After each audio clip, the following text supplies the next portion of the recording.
We continue learning Hachzek Musar Yomi Bitachon Rabbeinu Bechayai Chovos Halevavos Sha'ar HaBitachon. Learning every day a bit about connecting, trusting, believing in Hashem, realizing whatever we have is for our own good. We pick it up on page 33 in the Artscroll Chovos Halevavos, in which he teaches us now a fifth benefit of bitachon u'mehem, another benefit. Ki habayteach b'Hashem lo yimaneu roi v'hamamayim bitach b'Hashem.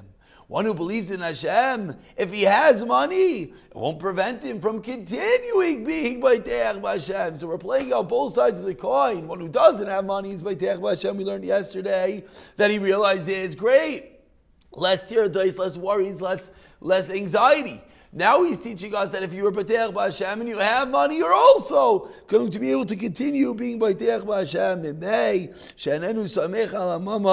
Why? Because even though you might have money, but he's not sameach, he's not reliant upon his money. Someone said the other day, such a beautiful line. Someone asked him, do you have money in whatever the bank was? He said, my money's in Hashem's hands. I don't have to worry about this bank collapse and that bank collapse. It's true. It's a very high and lofty level. But that's what happens when one has bitachon.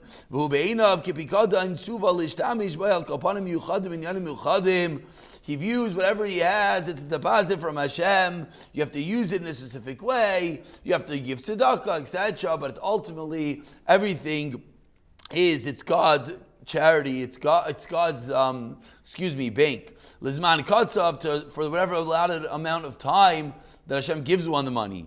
And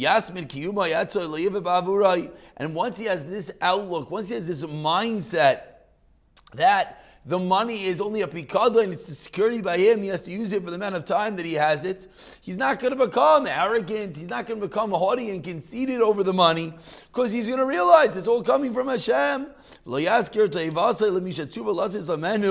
And as well, he's not going to say, oh, I'm so great that I give this stuff, I give that stuff. You didn't do anything. You were a pawn, you were the puppet that Hashem allowed you to be the conduit for Hashem's tzedakah. And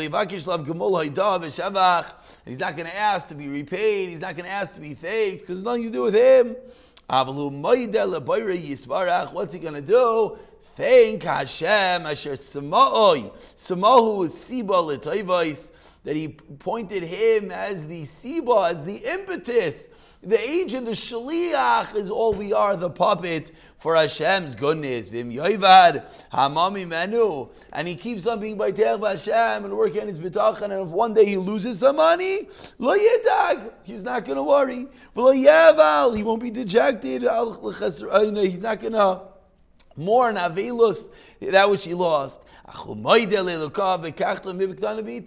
He said, as well, thank Hashem. Hashem took back the pikadon. Hashem took back the deposit. Just like he thanked him in the first place, which of course is a very high level, to be able to thank Hashem for giving one money at the same level for taking it away. And he's going to rejoice in his portion. And he's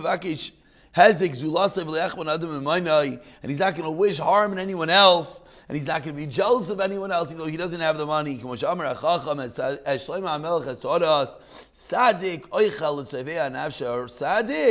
he eats just to be seveya, just to satisfy his nefesh. And we're seeing the more that we have bitachon, the more that we believe in Hashem, all facets of our life, from wealthy to poor, to losing money, to gaining money, to giving tzedakah, everything is put into the right perspective. The realization that what are we? We're just those puppets. What are we? It's the money just coming from Hashem. We'll pick it up from here in the next year. B'siyata d'ishmaya.